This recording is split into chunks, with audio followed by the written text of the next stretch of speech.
प्रिय अनुराग, इम्यूनिटी, प्रतिरोध क्षमता, इस विषय पर नाक कान गले की अलग अलग प्रतिरोध क्षमता कैसे बढ़ाई जाए, इसी विषय को आगे बढ़ाते हुए आज आपको सबसे पहले नाक के बारे में बताते हैं।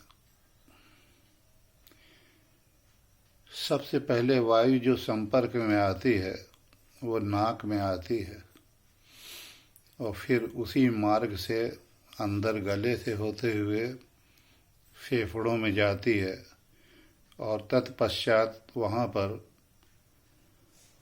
ऑक्सीजन खून में मिल जाता है और कार्बन डाइऑक्साइड वापस वायु में आ जाती है और दूसरी तरफ खून से हीमोग्लोबिन, ऑक्सी हीमोग्लोबिन बन करके खून के प्रवाह में जा करके कोशिकाओं में जाता है और कोशिकाओं में वहाँ ग्लूकोज जो शरीर से हम लोग भोजन करते हैं वो भी जाता है और रासायनिक प्रक्रिया के द्वारा माइटोकॉन्ड्रिया में जा कर के उन दोनों का दहन होता है और दहन से विद्युत तरंग बनती है, करंट बनती है, जैसे जनरेटर से बनती है और वो विद्युत कोशिका को चलाने के काम में आता है।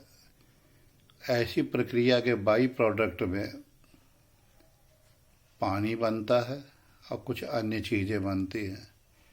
वो वापस कोशिका के द्वारा रक्त प्रवाह में आता है और फिर वापस इसी प्रकार से पानी किडनी के द्वारा फिल्टर हो करके बाहर जाता है। ऑक्सीजन की जगह कार्बन डाइऑक्साइड आती है, वो फिर पुनः रक्त से होकर बाहर चली जाती है। ये ऑक्सीजन का प्रवाह तंत्र आपको हमने बताया। अब इस प्रवाही तंत्र के द्वारा जैसे एक ट्रेन चलती है, ट्रेन में यात्री भी चलते हैं और गिरह कट पॉकेट मार भी चलते हैं, डकैत भी चलते हैं,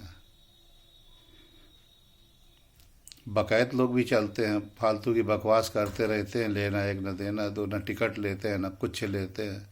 उनकी निगाह आपके सामान पे रहती है, जरा से आप छू के और लेके उतर गए वो लोग, उनको हाथ लपका बोला जाता है। इस प्रकार से वायु को अगर आप एक मान लीजिए ट्रेन, तो उसके अंदर हर चीज़ रहेगी और हर चीज़ घुसेगी अंदर। उसको फिल्टर करने के लिए प्रकृति ने तंत्र बनाया हुआ है। तो आज आपको हम साइनस का तंत्र बताते हैं। इन दोनों स्थान पर साइनस के दो पॉकेट रहते हैं, यहाँ दो पॉकेट रहते हैं, यहाँ से यहाँ तक एक नलिका आती है और ये नलिका अंदर आँख के यहाँ से कान के यहाँ तक और यहाँ तक जाती है। इसको स्टेशियन ट्यूब बोलते हैं और इन ब्लॉक्स के अंदर हवा भरी रहती है, वायु। जब ये ब्लॉक हो जाता है तो उसको साइनोसाइटिस बोलते हैं, जिसकी वजह से बड़ा दर्द होता है और प्राइमरी इन्फेक्शन इन्हीं ब्लॉक्स में शुरू होता है। पहले इन ब्लॉक्स में अगर एयर जाती रहे, हवा वायु का प्रवाह लगातार बना रहे, तो इन्फेक्शन कम होता है। अब देखिए, इसको चालू करने के लिए क्या करना पड़ेगा आपको। पहले एक नाक बंद कीजिए, उसको दबाइए तो कान का पर्दे के अंदर हवा आपकी पुट्ट से बोलेगी। फिर इन दोनों नाक को पकड़ के दबाइए तो दोनों में बोलेगी। फिर इसको यहाँ दबा करके करिए तो यहाँ से यहाँ तक प्रवाह भरेगा। फिर इसी को लेके ऐसे दबाइए तो प्रवाह यहाँ तक जाएगा।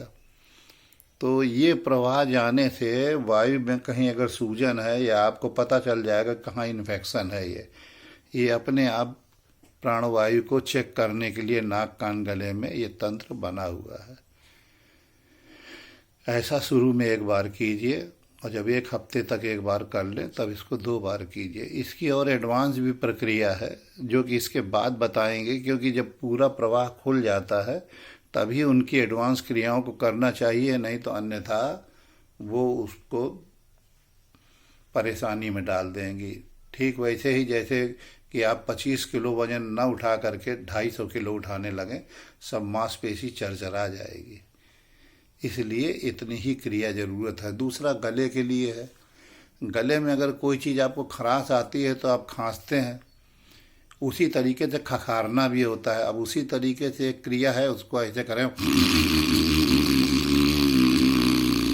पहले लेफ्ट साइड करें फिर उसको राइट साइड करें, ऐसे 1 बार करें, फिर 1 हफ्ते तक करने के बाद उसको 2 बार करें। अब इसी क्रिया को गले को दबा करके सांस की नली में करें,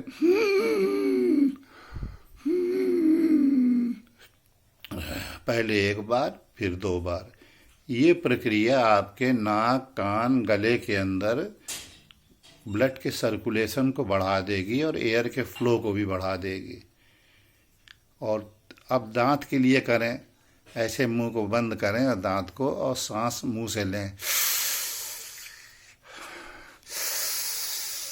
इससे मुंह के अंदर पूरी ऑक्सीजन जाएगी और वो बैक्टीरिया लोगों को दिक्कत देगी, क्योंकि उनको सड़न और मीथेनिक एरिया चाहिए जहाँ सड़न हो।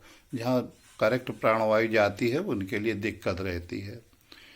और इसी प्रकार की क्रिया आप पहले करें और फिर आगे धीरे धीरे बढ़ें। ये प्राणायाम की क्रिया का मूलभूत बताया जा रहा है। इसको आप जब तक पक्का न कर लें तब तक आगे बढ़ने का फ़ायदा नहीं मिलेगा। धन्यवाद।